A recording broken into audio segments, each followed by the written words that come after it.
This is Health Yeah, your weekly update on what's going on in the health, wellness, and medical world with Monica Robbins. Hi everyone, joining me now is Kat Bohannon, author and researcher with a Ph.D. from Columbia University in evolution of narrative and cognition, and the author of Eve, How the Female Body Drove 200 Million Years of Human Evolution. Thank you so much for being here. Happy to. So many questions on this particular topic, but let's talk about in general, why this topic? What interested you most? Well, you know, women everywhere are understudied and undercared for, and that has been true for a very long time. What a lot of people in the public may not have realized is that was true even all the way down into lab rats, that there's such a thing in biology as the male norm. For a very long time, we were only studying males and then extrapolating, saying, well, this is probably fine for the females too, all the way up into human clinical trials. We're starting to change that. Things are getting better. We're finally starting to understand a little bit more about how these things work. But it's slow going because there are big gaps to fill. But even while I was thinking about that and thinking about how we need to know about these weird biases in medicine, I also realized that whenever we talk about the evolution of human bodies, we're always talking about what the guys are doing. It's like, where the hell are the chicks in this story? Are they just over behind the hill, like pounding some tubers? Sorry, I see you're doing something important with a rock. I'll just build the future of our species in my actual body. It's fine, it's normal, it's cool, yeah. Side character. No, actually, this is a really central part of how we even came to be. So I thought, well, every biologist knows we study rats because we assume that there are commonalities because of evolution. So the way to tell the new story of women's bodies is to go all the way back to the beginning of mammals. I think it's really interesting that a lot of people don't realize women were not included in most clinical trials until 1993. And even then, there are loopholes big enough to drive whole truckloads of, well, opioids through. Absolutely. Yeah, we are changing things for the better. We have new women's health initiatives, which we're very freaking happy about. Let's hope that keeps moving forward. But it's true that we're filling in big gaps when it comes to how women's bodies work and how best to care for them. But even now, there are still so many medications on the market that, you know, because we can't get women involved in these clinical trials. Yes. What do you hope that women learn from a lot of, you know, this research that you've been doing? Well, my research in the book is based on the research of thousands of other labs doing good work. Remember, science is never just one hero's story. It's a lot of people collaborating, as you well know. But you're absolutely right. Women are under-enrolled in clinical trials, especially in phase 1, actually, which is when you look for whether or not things are beneficial and how bad are the side effects. That's what goes down in clinical trials, as you know. So in phase 1, if you don't show a benefit and you're mostly studying males and there aren't enough women in your subject pool, then you're not really selecting for those drugs that might end up being uniquely beneficial for females. See what I mean? Like, if you're not testing them on women, you don't know if they're going to work on women. And if you're not testing them on both sexes, then you don't know if they're uniquely detrimental to males, right? So it's a major problem. So what I hope women learn is that you're a part of this. This science is collaborative. Testing medication is collaborative. Sign up for some clinical trials. We're not going to make you a Frankenstein. This is part of how we move the needle forward. And I think if we go back millions of years, when we think of human evolution, women tend to think, yeah, we're part of that equation.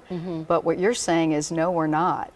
For a very long time, in how we told the story, both publicly and in the sciences, about where the human body comes from, we were kind of weirdly ignoring how important it is that we're mammals, how important it is that we're primates, how important it is that the hominin line actually increasingly has difficulty making babies. And that's a big part of what it is to be hominin.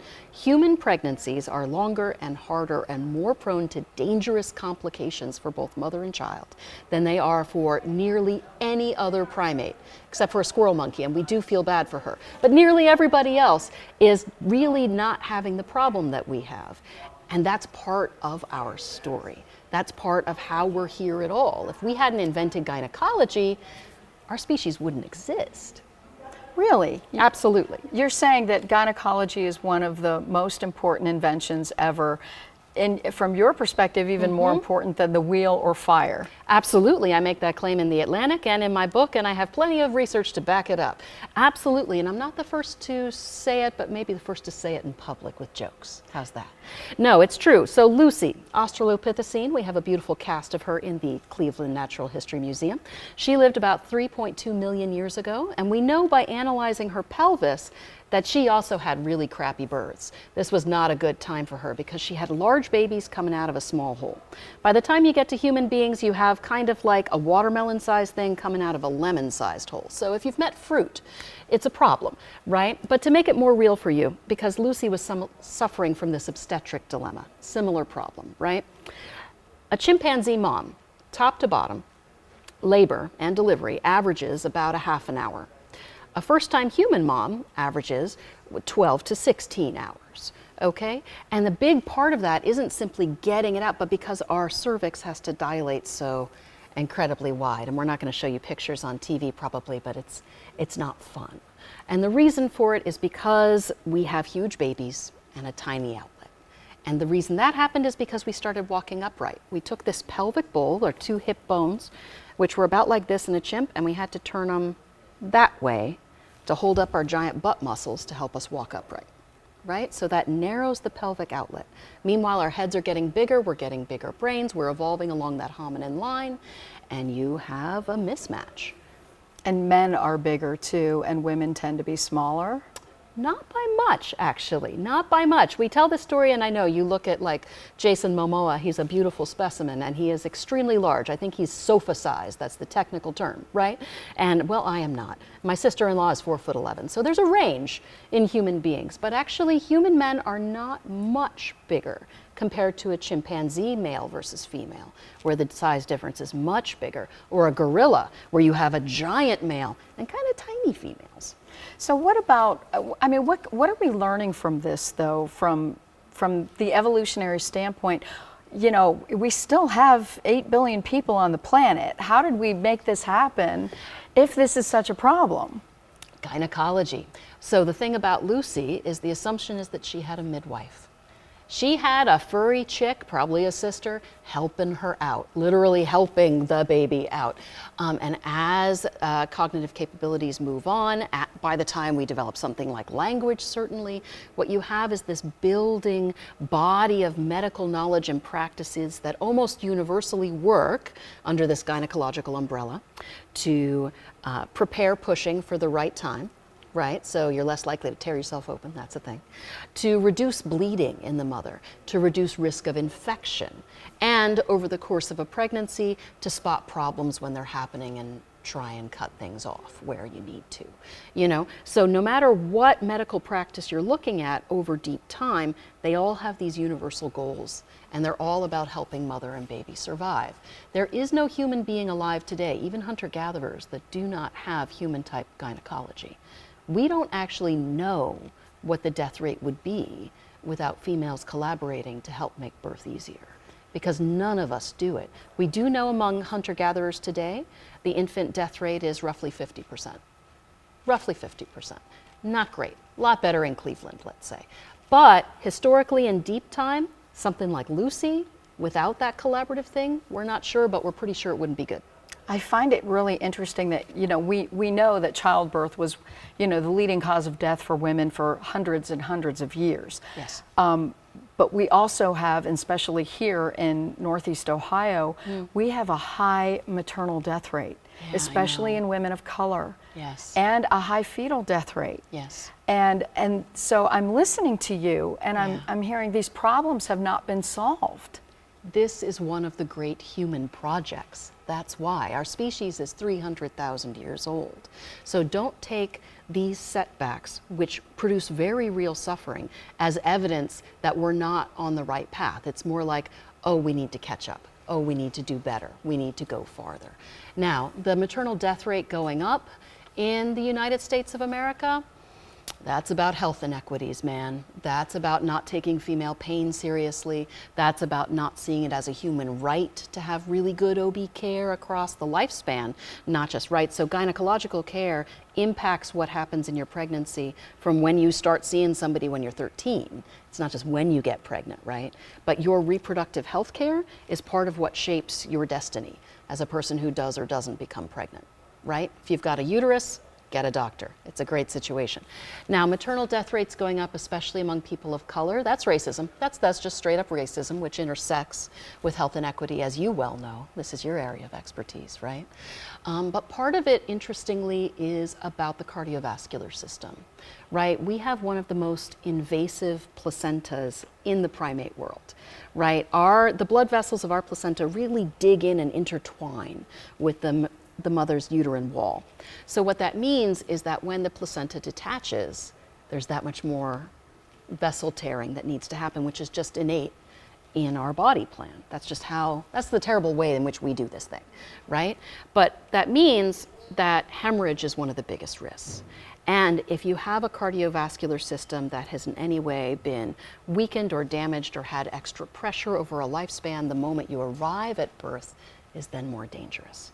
And we know that there are health disparities across racial lines in the United States because of racism, of course, and because of the impact of this kind of stress and inequity that then can negatively impact heart health, right? So the more we do research and adequately represent more people in our clinical trials, the better we're going to get a handle on what it is to be a person of color who has a heart that might be differently impacted by living a life in a racist society. And that's going to help out in the birthing room too. So as you were writing this book, what surprised you? Oh, well, it didn't surprise me that our births were terrible. So, but it was nice to have it confirmed in the data. How's that? Because you think it's all in your head and you're like, does it have to be this bad? Is it really? And yeah, actually our whole species, just because it's normal doesn't mean it's okay. So that was affirming in a weird way. One of the things that surprised me actually was that middle-aged men can't hear me very well. That surprised me very, very much actually, because there are sex differences in hearing loss. So in male typical ears in the human species, you start to get this nice slope of decline for the upper registers of hearing, the upper ranges, those high pitches, starting around age 25. It's not like they need a hearing aid right away. It's not like that. But as they progress, they start hearing the upper registers of my voice less well, which makes my voice a little bit less distinct, makes it sound a little tinny, a little thin, a little muddled.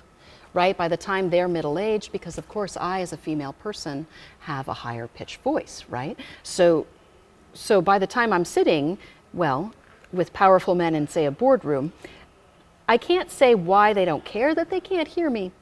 That's a different issue.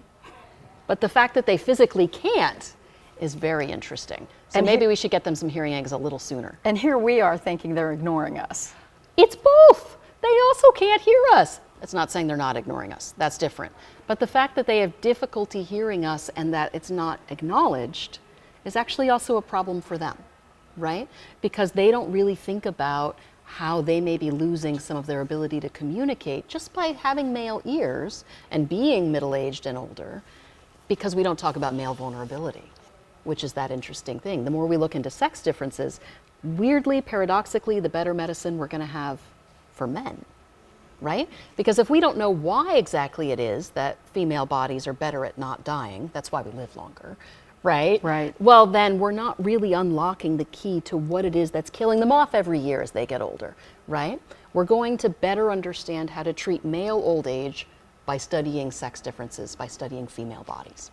But we're now seeing more diseases impacting women, in other words, Alzheimer's disease, the dementias and other things like that. We're seeing these heart disease. These are impacting women more so than men. And now we're seeing women catching up, which is very concerning. So from your research, how do you explain that? Well, again, let's solve health inequities as fast as we can. Let's just put that on the table and say that would be good. But I would also say that it's stressful to be a woman, and stress impacts the body. And the long tail of impact of lifelong stress, that drip, drip, drip of cortisol over the course of your lifespan, is impacting you in many, many ways. It's not simply that your brain feels stressed out, it's impacting your heart health, it's impacting your immune system, it's impacting lots of things. So we can't so easily pull a thread and say, this is why, you know, women are having more heart problems. We know that obesity is a thing. We don't know if it's causal or correlated, but it's a thing and it's associated with inflammation. We know inflammation is associated with cardiovascular health strongly, right? So the best researchers are looking at the big picture and saying there isn't going to be one answer, but there's a lot of stuff going on, right? So I'm curious, you've looked so much at the history of evolution. From what you're seeing now, can you give us a peek into what you might think the future looks like relating to evolution, just based on what you see? I know I'm asking you to put the, you know, sci-fi hat on? Yeah, the sci-fi hat on. Yeah. Well, I mean, the really good thing in your question is that you're absolutely right that evolution doesn't stop. It isn't like 300,000 years ago our species arrived and it was like, cool, we're done. This is it forever now. Actually, evolution continues constantly. That's how biology works. Our bodies are constantly producing mutations, and some of them win out and some of them don't, and that's how deep time works in a body, right? So that does mean that our bodies will continue to change, absolutely. I think this is probably going to be hundreds of years, and this is a technological advance more than an evolutionary advance, but it will impact our bodies drastically. Someday, we are going to invent a truly artificial, fully functional human womb. Someday. Someday that's going to happen. Right now, we are able to do things with mice, mostly, and occasionally lambs, for some reason, you know, at the beginnings and ends of a mammalian pregnancy, like before it attaches to the uterine wall. We can do things with a floating bag of weird fluid with a lot of oxygen. Okay, and at the other end, we're able to get in through the umbilical cord, and like with lambs, we've done this, you know, the bio bag, we're able to kind of have a better version of a NICU. It looks horrific in the videos because it's like a little lamb in like an alien pool kicking its legs. But it's cool and it works and it helps their lungs survive. So that's like research on how to help NICU babies have better lungs, which is a thing. But the middle part, we have no idea. And the main reason we don't is because it's not simply that pregnancy occurs in a uterus. Your entire body turns into a gestation engine. It involves your cardiovascular system. It involves your immune system. There's a massive metabolic load. Your liver, your kidneys. You're peeing a lot for many reasons. It's because your kidneys are doing a lot, right? So in order to invent a truly artificial womb, we have to somehow invent a substitute for basically the whole female body. Basically just all of it, somehow, sort of, right? So this is why it's hundreds of years, not in the next few. But you can easily imagine the social impact of that. I mean, imagine if no one had to go through the physical costs of pregnancy and birth. Imagine if no one had to be the class of people that do the clearly most difficult thing that a human body can do, right? And it's been measured. It's actually comparable to an Olympic event, just the birth itself, not to mention the pregnancy, right? And then the postpartum recovery, my God, what it does to the body and the brain, yeah. So there's a future, if we don't blow ourselves up first and the climate doesn't burn us all to death, in which this happens, and that will change just about everything in human society. Does it concern you that fewer people are choosing to have children? No, thank God people have choice. That's the thing. We all should have the right to decide what happens to our bodies. That's why we have laws about assault, that you don't get to damage my body just because you want to. That's a thing. So certainly, if this is one of the most damaging things that can happen to a human body, it seems very important that people have ways of saying, no, thank you. Yeah? It also doesn't concern me because the main anxiety people have about demographic shift, you know, this idea that our population's getting older and fewer babies. Everyone's very up in arms about this. A lot of economists are kind of panicking around the world about the idea. Actually, we have plenty of human babies, but they're being born in places where people are brown, and that's mostly what we have anxiety about, because we're anxious about work programs, and we're anxious about whether or not the world is going to have massive cultural shift because of workers coming in from elsewhere.